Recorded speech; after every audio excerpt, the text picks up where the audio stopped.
What is my work past? I've been in management for a long time. For a long time, I was in management. And it was always management with sales. Because I brought those businesses. I managed businesses and brought them to new heights, but mostly with the power of God. But I worked my ass off in trying to succeed for 1,000 pumps. Like, I'm never gonna lie. I've been in management. I've been in sales and management, but I do rely on my powers to do a lot of things for me. I mean, come on, I'm a dead god. I don't really, there's nothing that says I ever had to do it the hard way. So I did bust my ass sending out mailers and doing sales and doing all I could do in the 1,000 Palms Labor Ready. So when I worked at the 1,000 Palms Labor Ready, I went in to a 1,000 Palms Labor Ready that had barely been opened, and I worked my ever-loving ass off and put the power of God on overload. And I didn't want to be part of it when the store boomed. So I made sure that by the time the store boomed, I wasn't there. And then I used the power of God only. I used the power of God only to boom the El Cajon Labor Ready. And I was not the manager of that one. So why would I boom the financial reality of a Labor Ready at El Cajon? And then why would I boom the financial reality of a Labor Ready in 1,000 Palms?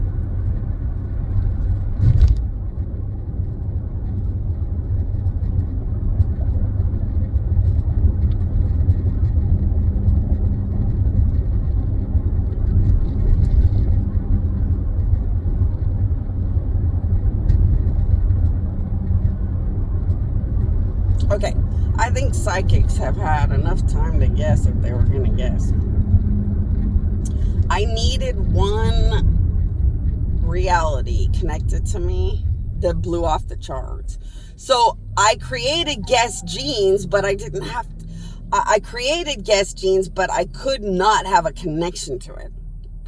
Mostly because the humans didn't want to pay me and just wanted to promise anything to get what they wanted. And back then, I couldn't sit and haggle whether to get paid or be treated with respect as a god or anything else. Back then, I had little to no power. I had to figure out how to win.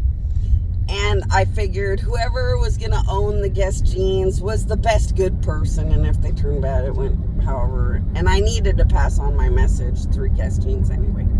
So I needed one big financial overwhelming reality connected to the San Diego, mostly bad devil worshiping side of being born down here. And then I needed a financial overwhelming moment connected to an area that loved and worshiped me the most, near where I was born. So see, 1,000 Palms was near where I was worshipped and loved the most, near where I was born. And the El Cajon one was where I was treated like trash with bad devils and humanity devils. So it ties everything into where they're all headed in their, white throne judgment, ultimate ending during a very big, overwhelming end of the world. But so I did management and sales for quite a while. Management and sales was pretty much all I was. And then I got murdered by a whole planet and more, and I couldn't really function after being murdered by too many things all at once. And then the United States and Dubai were helping monumental bad gods join with the planet and kill me. Then the United States and Dubai were finding aliens, reptilians, other planets, everything and anything that would murder me all at the same time with this planet. My death couldn't survive most of it. In fact, I am liquid, unfunctionable death. That would tell you something. Yeah, but I had no choice but to keep going because nobody cares. And if I don't win, then good just never wins. And there's no ultimate victory of good. So I had to keep going no matter what. So I just do whatever to fix myself or whatever, good enough to keep going. So I couldn't work for a while. And then I went to school. I went to these junior college school things. And then I got into like merchandising or this silly job or that silly job. And merchandising's pretty fun and silly. It's pretty therapeutic and simple. So therapy or therapeutic jobs made a lot more sense than stressful management or sales requirement jobs. Then I got into the app jobs because I just needed a few bucks, I think. I think I needed a few bucks or something. Then I got into an app job and I just stayed in the app jobs because they're quick, easy. They pay you right away, so you get dependent on that part.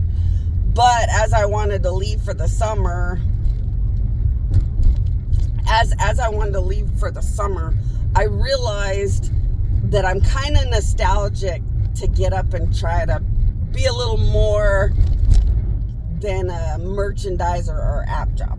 So I'm not going to say I ever want to do anything but be a retired dead god. I'm going to be a retired dead god forever. But I think I can upgrade a little bit more than merchandising and app jobs. So I just really love sales. Management is stressful. I don't know if I'd want to be a manager again. But sales is fun. It's like the fun, silly part of running offices or bringing in business or whatever. So I thought, well, sales is fun. It's exciting when you get the sell. It's kind of fun when it's a hard sell. By the way, I went back to every business that I loved beyond words, connected to labor readies everywhere. So I worked at El Cajon Labor Ready. I worked at Thousand Palms Labor Ready. But I'm a god, so I, of course, loved everybody that was truly good or worth anything. Most of the management of Labor Ready murdered on purpose, with Labor Ready that murdered on purpose. Because in their mentality, everybody was something to use and abuse and get money out of. And they were like cows.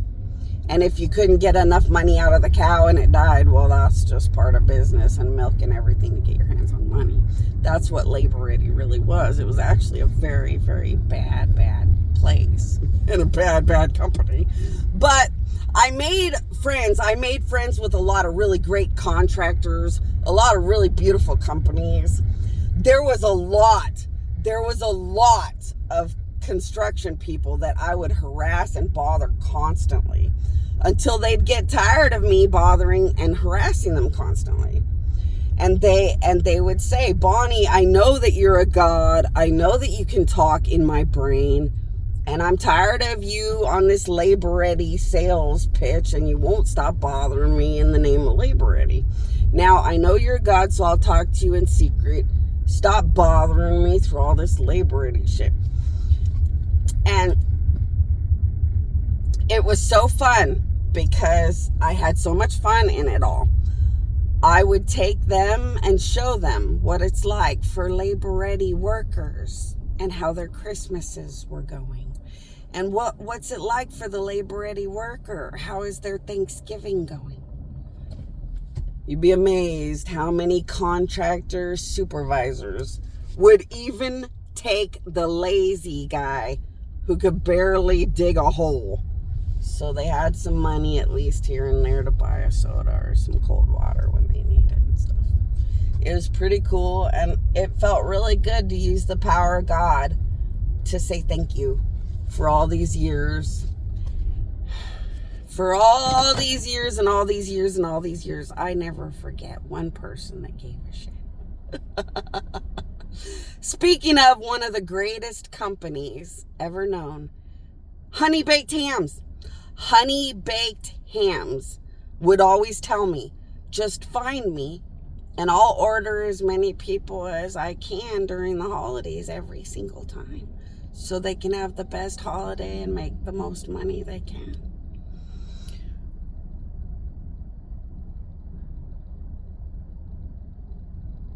You know, I loved working at Labor Ready. It was a murder happy, homeless people are what you just murder and milk for money, gross company. But I loved working at Labor Ready because every day, those are people kind of desperate, kind of down and out, running out of unemployment, running out of options. And it felt so good to sit with people who need money. It was like a burning, burning, beautiful lamp right under my ass to get the power of God and my lazy ass up at 5 a.m. calling every contractor so they could at least get whatever paycheck by the end of the day. You know, it's great to feel good about who you are when you get up and go to work. And yeah, you know, I could sit and wish and dream forever, but I'm a dead god.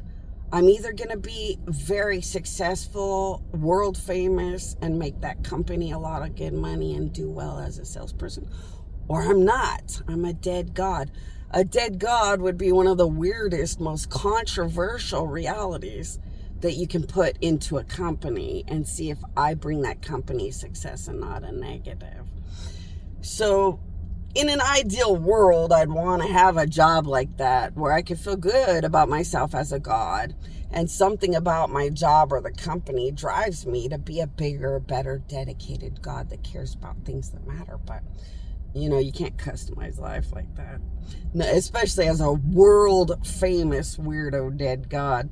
I'm either going to be a world famous monumental pile of money for that company, or I gotta find a different job.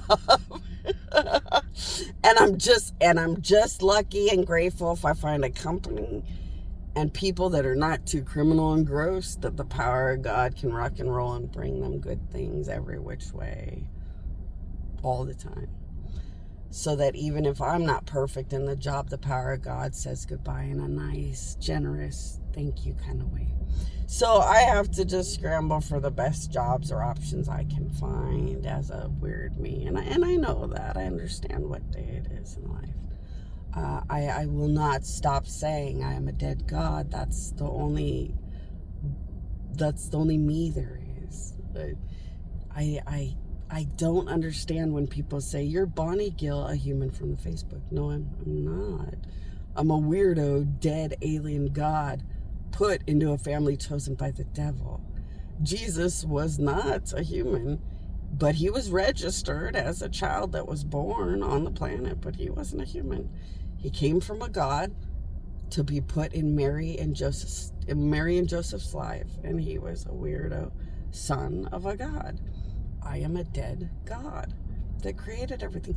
I can't sit and pretend to be a billion things that I'm not. I wouldn't be good at it anyway. And poor Jesus would have never been able to run around and pretend to be human. He was too obvious and weird and alien. And if you pay attention to me, probably I am too. So it's better to be honest when you're a psychic, because people will notice that you're weird and different anyway.